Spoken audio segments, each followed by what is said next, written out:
Hello, my friends. Welcome back to another episode of the By Word Show. I'm so glad you're here. I'm your host, Hannah Hughes. If you're new here, welcome. If you're not new here, welcome back. We are jumping into week 7 of the By Word Show. And wait, week 7, hold on. Okay, you guys, I'm recording this at night. I normally record in the beginning of the day, which is like my peak productivity time. This is like By Words after hours. No, like it's 6:30, but like at this point of the day, it's all downhill for me. And I don't know if you saw this on my Instagram, but I am pregnant, which is a whole other thing. I'm actually going to do a whole episode about this journey after my 3 miscarriages and now this baby. And oh my goodness. So, all of that being said, bear with me, basically, is what I'm trying to say, because I'm kind of a hot mess right now, but here we are. We show up anyway. And you know me, like we're just going to be real and casual anyway. So the point of that was I was going to say, wow, welcome back to the By Word Show, week 7 of the Love Is mini series.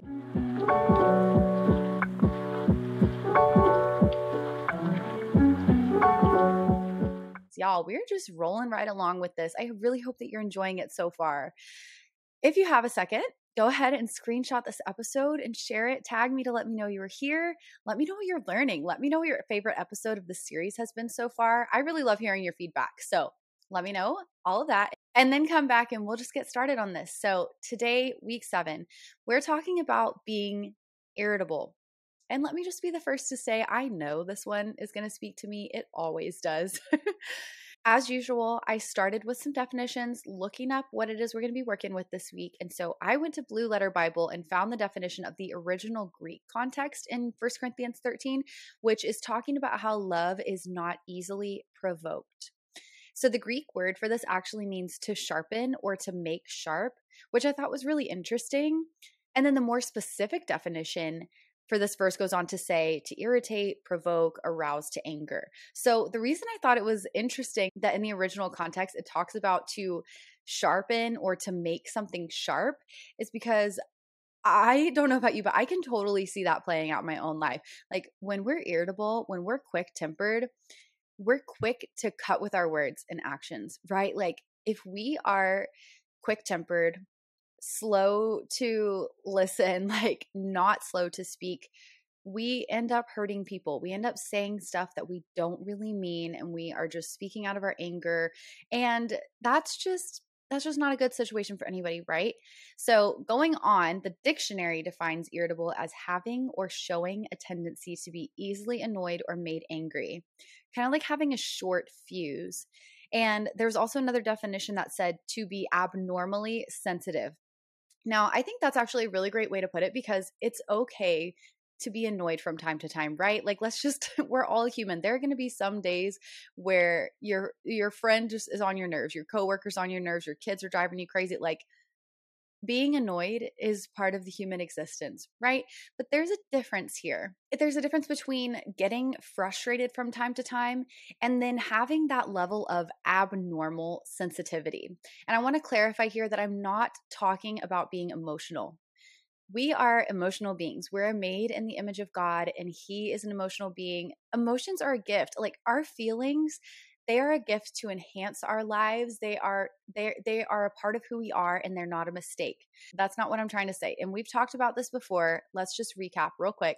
It's good to feel. It is healthy to have feelings, okay? So let's just lay that out there first and foremost.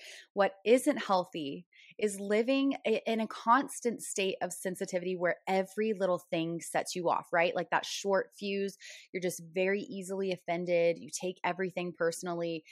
That is where we get into some muddy water. So that's kind of what we're going to be talking about today with this whole idea of being irritable or easily provoked, like some of these translations say. So thinking about sensitivity, this might be a little silly of an example, but go with me.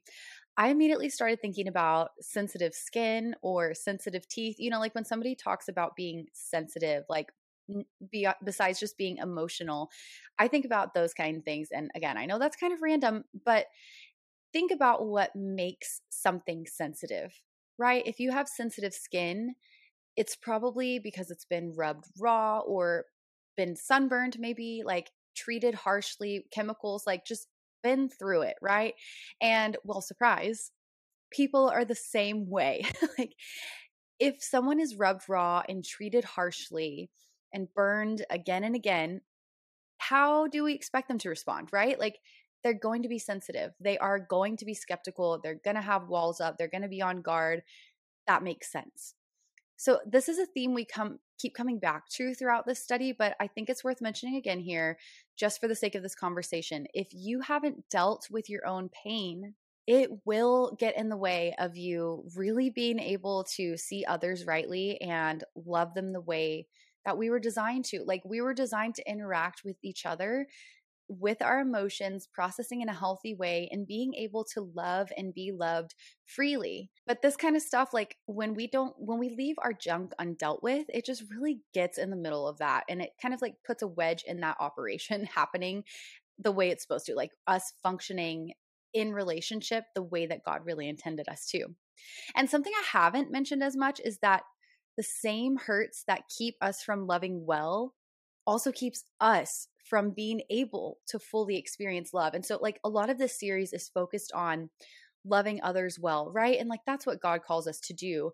But we cannot love others well until we realize how loved we are.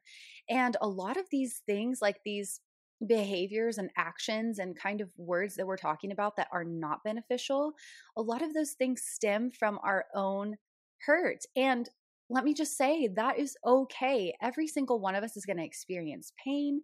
We're going to experience rejection and just all kinds of hurts throughout life. That's part of being human, right? We're all going to grieve things. We're all going to feel negative things from time to time. But if we let those stay in our hearts and just like kind of fester and rot in there, it just really like, it keeps us from experiencing love like we're meant to. And that's just a bummer too, right? Like, yes, it's about loving others well, but like God wants it to start with us. Like we're able to love people well as an overflow and a reflection of the way that we have been loved, if that makes sense. So just a little side tangent, but that's something that I think about when I'm thinking about sensitivity, like being overly sensitive, like that gets in the way of us letting people in as well. So I just wanted to point that out really quick. And if we're hurt, if we have walls up, then it's hard to trust people and let them in. But it's not about going from sensitivity to being hard and cold and totally shut off, right? Like there is a balance here. There's a sweet spot. And I really think it's about getting back to a place of health. And just like maintaining our physical health and you know, like taking care of our bodies, it's an ongoing daily practice that requires intention and energy and effort. The same is true of our soul health, right? Our minds, our hearts, our emotions. We've got to take care of them the same way we would our bodies. Otherwise, it's just going to catch up to us and we will experience the breakdown of those things, which is just really not fun. And if you've been there, I'm sure you know what I'm talking about. So getting back to being irritable. There is a higher chance you might have tendencies towards this response when you're feeling sensitive. Okay. So like I said, we're not just talking about being an emotional person. That's okay. Everybody's going to have different personalities, different ways that they feel and perceive things, you know, and process things. But there is a higher chance of feeling irritable when you're just normal things like tired, hungry, PMSing, like all of those things. So the question that I want to address today is how do we avoid getting sharp and making a mess when we are in an irritable or sensitive state? Something I wrote in my journal when I first did this study years and years ago is this: being irritable is letting little things get to you. It communicates impatience, while real love goes beyond its own comfort and convenience. I thought that was some really good insight from young Hannah. Love is willing to be inconvenienced for the sake of others. And that is hard to do, right? Like nobody wants to be inconvenienced. Like that's not fun. Like that's not our preference. But it reminded me of this verse in James 1. It's verse 9. It says, "Understand this, my dear brothers and sisters. You must all be quick to listen, slow to speak, and slow to get angry." And that pretty much sums it up. You know, in order to overcome irritability, we have to do two simple things. Simple things, I say that. It's easier said than done, but two things, okay? So this is the antidote for irritability and sensitivity. Number one, listen. Instead of taking everything personally, or if someone's sharing how they're feeling with you, just like rushing ahead and thinking of your response and then just totally tuning out the rest of what they have to say, that will always get us in a mess. I have learned that the hard way so many times. So learning to be a good listener can help you grow in awareness of others and stop taking things so personally. Like when we get in our heads and we start making assumptions and we start rushing to conclusions and like fighting back, that getting sharp. I love that illustration. It's just not helpful for either side, like anybody involved in the relationship. So number one, listen.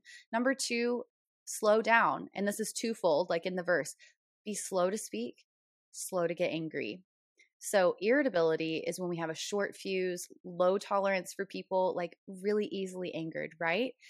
But if we are going to approach relationships from a place of health and wholeness and loving people well, we've got to slow down. Just like I said a minute ago when I was reading my journal from years ago, irritability communicates impatience. It's like we're just in a rush to move on, like we're inconvenienced by other people in a negative way where we feel like, let's go, let's get over it, move on, like I've got other things to do, or just that kind of attitude. And that just really does not convey love. I think we can agree on that. So listen and slow down. And again, we've talked about this pretty much every week, but all of these things that we've discussed really do build on themselves. And I think that's probably why Paul started with patience, like right off the bat. Love is patient, because we really can't do the rest of these things well if we aren't willing to just slow down, take a breath, and like be aware of what's going on outside of ourselves, beyond ourselves, like the people in our world, whether it's our close friends and family, our neighbors, or the person in front of us in line at the grocery store, or the mom who's like sitting next to us with the crazy kids at Chick-fil-A. Like it's everyone, always, all the time. This reminds me, this is random. Have you read Love Does by Bob Goff or Everybody Always? I listened to Everybody Always last year on audiobook, and it basically just ripped me to pieces. This is random. This has nothing really to do with irritability. I just wanted to throw this in. This is free. Highly, highly recommend it. It's just the way he tells stories. Number one, Bob Goff is like the grandpa everybody wants to have. He's like just the sweetest guy ever. So cute. But he tells these crazy stories of his encounters with people and how he's just learned to love people well. And it literally changes lives. It's just incredible and inspiring to hear his story. So if you need some real inspiration, read those books or listen to them on audiobook. Bob Goff, amazing, amazing. Such a perfect example of this.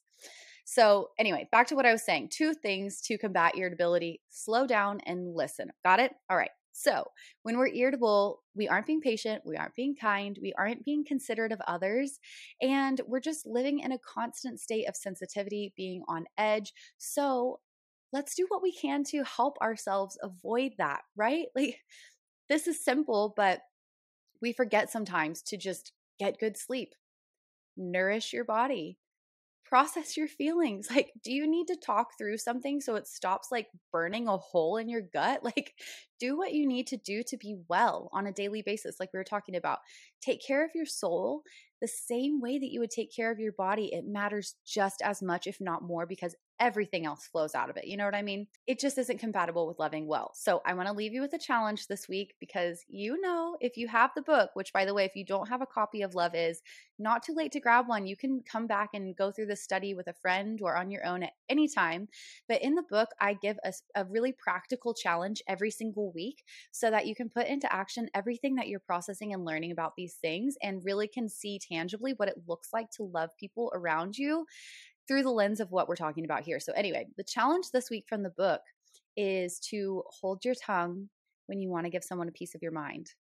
Be gentle, even if they're on your last nerve, and just take a deep breath instead of lashing out, and speak calmly, confront with kindness. So just like I said, a different lens to look at relationships through. If there's somebody that makes you irritable or annoyed, take a breath, slow down, listen, and just speak gently. Be slow to speak, quick to listen.